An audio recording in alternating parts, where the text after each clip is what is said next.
The dynamism of the emerging private space industry, with its eye-popping aircraft designs and new approaches to launch, is rejuvenating excitement around space travel. Once monopolized by a budget-busting federal bureaucracy, the new leaders in space are wealthy philanthropists with boyhood dreams of spaceflight, as well as entrepreneurs who believe they can make money selling tickets to the edge of space. Admittedly, when Reason first declared the dawn of private ventures in space, we were off by a number of years. But in the last decade, tech billionaires such as Elon Musk, Richard Branson, and Jeff Bezos have been working through costly failures and lengthy experiments to arrive at workable approaches to a commercial service. In 2019, investors poured a record $5.8 billion into hundreds of space ventures.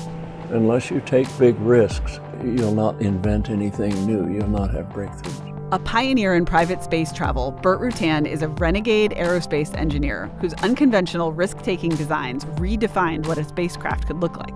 Rutan, who was the winner of Reason Foundation's 2019 Savas Prize for Privatization, designed SpaceShipOne, the first reusable manned craft to reach space not underwritten by the government. How many aircraft have you designed and built? Okay, I've designed 391 now. I've built and flight tested 49. 5 of Rutan's aircraft now hang in the National Air and Space Museum, including Voyager, the first aircraft to fly nonstop around the world, and SpaceShipOne. I remember watching that initial flight and also thinking, even as a layman, thinking that aircraft looks bonkers. The only thing that's done for beauty is the paint trim.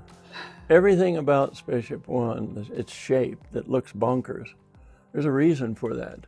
The reason that it looks like a bullet is it's the very lightest structure that you can pressurize without having bending moments and stress concentrations and so on. You can't put big windows on it without taking big risks. So I put a lot of little windows on it and I double paned them. Everything about it, particularly its feathered reentry, is there for a reason to not only allow it to be done with a tiny budget for Paul Allen, but to make it possible, really. Allen, the Microsoft co-founder and private space enthusiast, partnered with Rutan, and their team went on to win the Ansari X Prize, becoming the first non-governmental organization to successfully launch a reusable manned spacecraft. You know, the government didn't develop an airliner. The government didn't run an airline business. But the government has always developed manned spacecraft and always flown them. You know, there's just was an assumption that since this is so horribly expensive that it has to be done by huge outlays in the taxpayer. When I said, I think I can do this, Paul Allen realized this was a huge risk. But he had the vision of saying, well, you know, Rutan's not asking for much money here. When you're worth $26 billion... not much money can still be quite a lot of money. $18 million isn't much. Sure. You've talked about, though, that we should probably have, I hope this is a fair characterization, a higher tolerance for risk than we do now in space travel. Well, if you don't take risks, you're not going to have breakthroughs.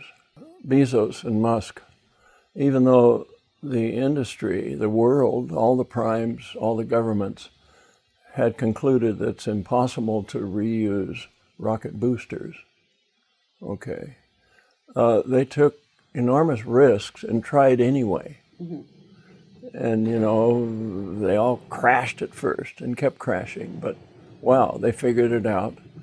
And now, by reusing rocket boosters, it changes the entire outlook on what's going to happen for the public as far as flying in space.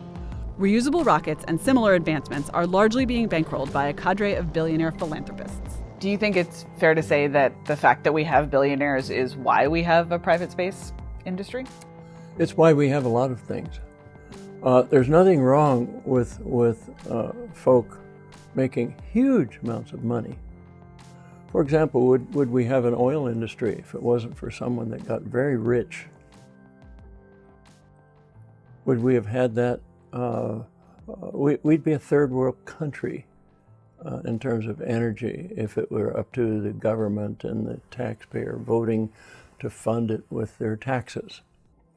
So I don't feel embarrassed that the first decade or two of space tourism is just something for billionaires to have as a toy or as a fun. That's all right. We'll figure out what they're for later on. Our freedoms in this country are enormous compared to any other country. What country could you, with your own money, fly your Tesla Roadster beyond Mars? You know, that's weird. Who would have thought that we'd ever see that? NASA wouldn't fund that. That couldn't be done in Russia. That was done because of the freedoms in America. It's all right for a guy to make horrendous profits. You know why? Look what they do with them. They not just create jobs, but they create the future.